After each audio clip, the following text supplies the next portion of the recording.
Hello, everyone. This is Daniel, and welcome to this first of possibly two, maybe even three episodes of where I am making yet another requested item from somebody that contacted me onto the interweb. So this particular project is a paid project. The object that was requested of me was going to be a mask of a particular type of design. I contacted the customer contacted me, told me what they want. I've submitted a couple of designs, which I will show you some of those designs a little bit later, and they got back with me and they told me which design we want. It took a little bit for us to try to get it all narrowed down, but eventually they picked out the one that they want, and I fine tweaked it, got the okay, and so now here it is. I'm at the stage to where I'm ready to go ahead and start building it.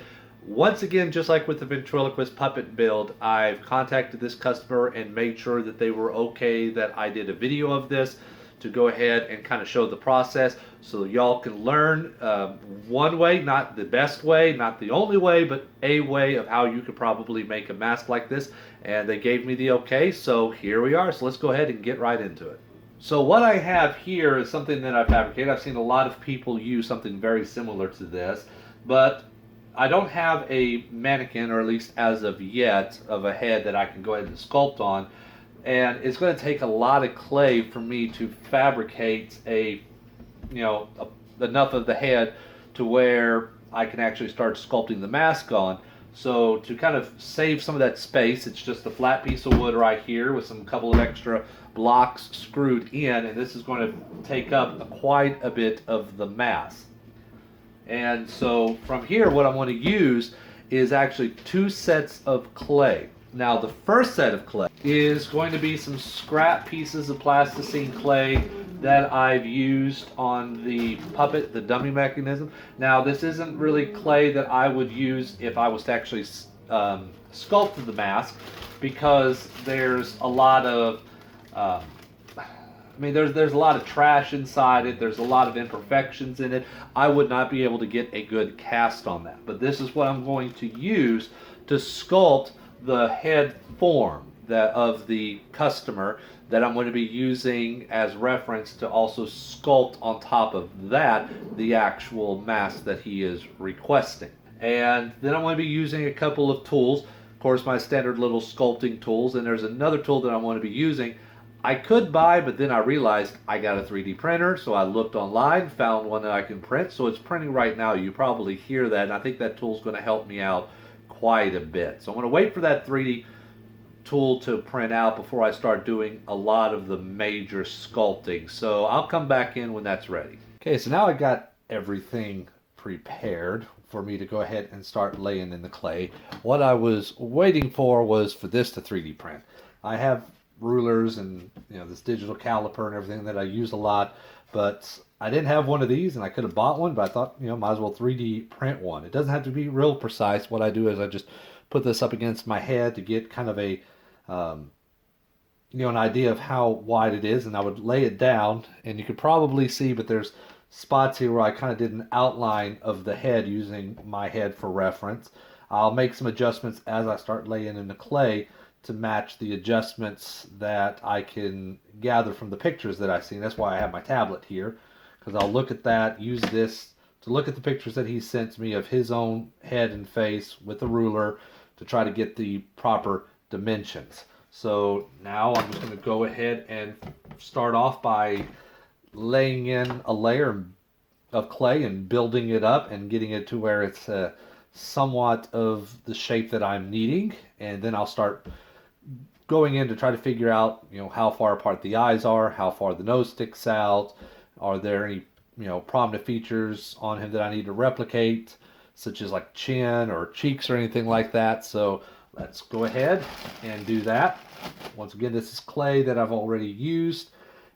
Doesn't really serve much of a purpose for me for sculpting in something that's going to be finalized. For good details, but for this I think it'll probably work. So just grab some of it, lay it in, and as I mentioned, I'm going to try to go for a not a this isn't a full mask. It's not a half mask. It's more of a 3/4 mask. So I'm going to try to get as much of the head sculpted, at least to the ears. So imagine the ears are meeting right where, you know, this board is. So it's going to take a little bit of clay, but this block right here is actually going to help, you know, fill in a bunch of that negative space so I don't have to have that much clay. It's not going to look like the person, the customer, you know, it's all this is just a relative close likeness or reference for me to actually start sculpting in with the water-based clay the actual mask. So this part might take a little bit, so I'm going to go ahead and stop filming and come back in when I at least have gotten to the point to where I'm going to start putting in the necessary facial details for me to sculpt the mask. So I'll be right back. It's coming along pretty good. As you can see, I got at least the very basics of shapes built up. It's kind of weird when you look at, you know, it from this perspective. It always seems smaller than what you would expect your head to be. But no, as this should be pretty much. Hold up. Yeah, this should be pretty much. Yeah, it's pretty close. I still need to go in and refine a few things, but that's where we're at right now. Is to where I'm at the point to where, where I can go in and start adding in details, the brows, the eyes, the nose, and everything. And this is where kind of, you know, basic anatomy or, you know, of how the head is structured comes into play. And if not, you can always use your own head. For the eyes always, to my understanding in art, is always in the center line along the head from the top and the bottom to the chin. And using these, that's pretty darn close. It's going to be like right about there. So I'm going to go about halfway, draw a little mark. I'm going to go ahead and just use this. These are references to where, you know, we got the center line right here. That's where the nose is going to be, and the eyes, and the nose is the end of the nose usually comes about halfway from that point to that point, which is right there, and then the mouth is halfway from there to there, so it'll be right about there. Then we have chin, ears, and everything that I need to start kind of adding in. Let me go ahead and start off by first throwing in the first piece here to signify the nose. And go ahead and put little 2 indentions there to kind of represent the eyes. And I'll spread those apart or closer together as I look at my reference photos, because this mask, it doesn't have to be exactly form fitting, you know, like a prosthetic piece that you would glue on, you know, in the movie industry or anything, special effects industry. But I don't want it to have it to where the eyes are on the mask are too wide so you can't see through it or what have you, or the nose on the mask is too shallow. So, you know, I want to try to get it to where it at least fits him well. Start kind of working that in to get a nice little subtle curve back into the forehead. Just like that. So let me go ahead and continue working on this a little bit more, and I'll jump back in when I've made a little bit of progress. Okay, everyone, so I have now gotten to a point to where I think I can consider this rough model of the customer's face done. I apologize if you are the customer and you happen to be watching this and you're looking at it thinking that looks nothing like me. And it wasn't really supposed to. Once again, if this was supposed to be like a, you know, prosthetic that goes onto your face, you know, and then we want a lot more form fitting, then yes, I definitely would try to get this as close to your likeness as possible. But all I really wanted was just to get a rough, sculpt of your face, the cheeks and everything, where the eyes are, how far apart distance they are, the nose, especially when it comes to the type of bridge that you have, the details that's going to be important to make sure that when the mask is put on, it actually fits on your face and it's not hanging off too loose, if that makes any kind of sense. So from here, this point now, I'm ready to go ahead and break out the water-based clay and start sculpting the actual mask. So let me go ahead and get that, and I'll get right to it. Okay, so I have the air dry clay here. A variety of different tools are behind me, and I'm ready to go ahead and actually start sculpting the mask itself. The first thing that I'm going to do is lay in a rough layer all around where the mask is going to be and kind of rough out the, hey Griff, my doggy, lay out the rough, areas of where the mask is going to go, leaving the spot for the mouth, the eye holes, and so on and so forth. Going down along the sides of where we're going to be putting in and attaching straps that are going to be used to fasten the mask to the person's face. So let's go ahead and do that. Use some little tools here just to kind of cut off a piece of the clay. Actually, let me go ahead and do it this way. There we go. Actually, that piece has some, looks like plaster of Paris on it. So let me go ahead and get another piece here, get a clean piece. There we go. And the latex is going to shrink, so I want it to be a little bit bigger. So yeah, I'm going to put in a thick little coat all the way around it. So let me go ahead and do that. And I'll also go back and get my, so let's do this. And get my little tablet where I have the reference pictures that I came up with and drew out for how the mask is going to look. So let's go ahead and make that just a little bit smaller, like that. Okay, make those edges a little smaller, like so. And go ahead and start like that. So, and there's the first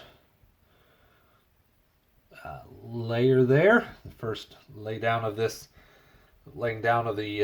clay.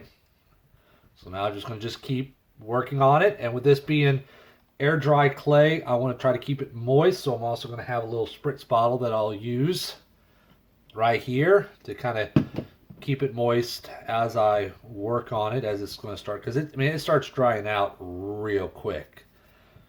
Now I am going to eventually try using something that I believe that they call it's wet clay, which is, I believe it's somewhere in between this and this, between air dry clay and this clay here. I mean, it lasts a lot. It's still air dry clay, but it lasts a lot longer than what this clay does. So let me go ahead and continue doing that. And when I cut back in, I should have quite a bit of this mask already done. So let me go ahead and do that.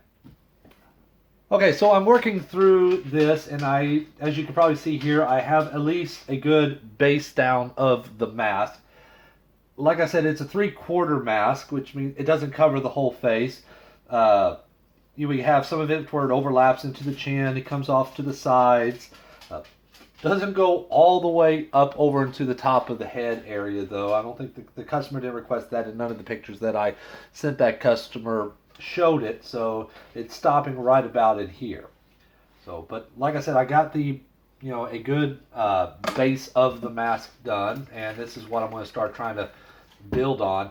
The key thing is, though, I need to try to keep this wet as much as possible because else it's going to start cracking. In fact, I've already just see a little bit of a crack there. But I have some plastic here that I saran wrap that I put it on, so right when I'm done with it, in between the free time that I do have to work on this stuff, I just cover it up. I'm going to go ahead and continue to be working on this, going in and adding in the fine details, wrinkles. I don't know if you can probably tell from the look of this of what we're going for here, but I can let you know that there is some supposed to be areas of ripped flesh on this, so I'm trying to mimic that and kind of get a bit of a, uh, for lack of a better term, kind of a little bit of a three-dimensional effect between flesh and tissue and everything like that. So, and also that means I'm going to have to do the fun part.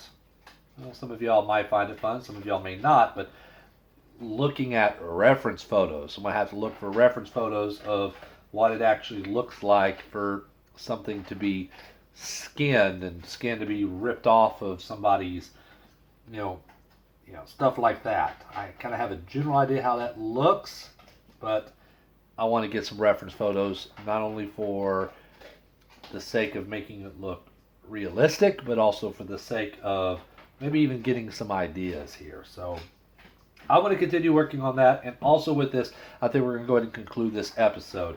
I didn't get as much done as I was hoping to, but I want to try to at least get this video out for y'all to see. I'm still working on the ventriloquist puppet, so don't worry about that. I'm kind of going back and forth between the two. And I did say this was going to be a two-part episode, and I'm going to try to keep it like that this is a two-part episode. So, with that being said, the next episode, I'm going to have to try to get a lot done before then. I'm going to have to finish this up. I'm going to also have to make a mold out of it. With it being only just this much, it's only one mold that I got to make, so that shouldn't be too difficult. Then I'm going to have to cast it. But see, that's the part I'm going to have to wait for, is because the material that I'm going to be casting in the latex, I think there's a bit of a delay on it because it's in the winter time, and they're not. And I've gotten the warnings that say they don't like to ship stuff when it's cold because that could ruin the latex. So we might have to there might be a delay on that. So with that being said, it might be a couple of weeks before I probably get the second episode out. But I should have that done, and with all that, molded, casted, and painted, and ready to go to the customer, hopefully here pretty soon. But until then, I just want to say thank you for watching. This is Daniel, aka B-Bell Dan, and this is me sculpting a mask, or a 3/4 mask for a customer, making a mask for a customer, and I will see you next time.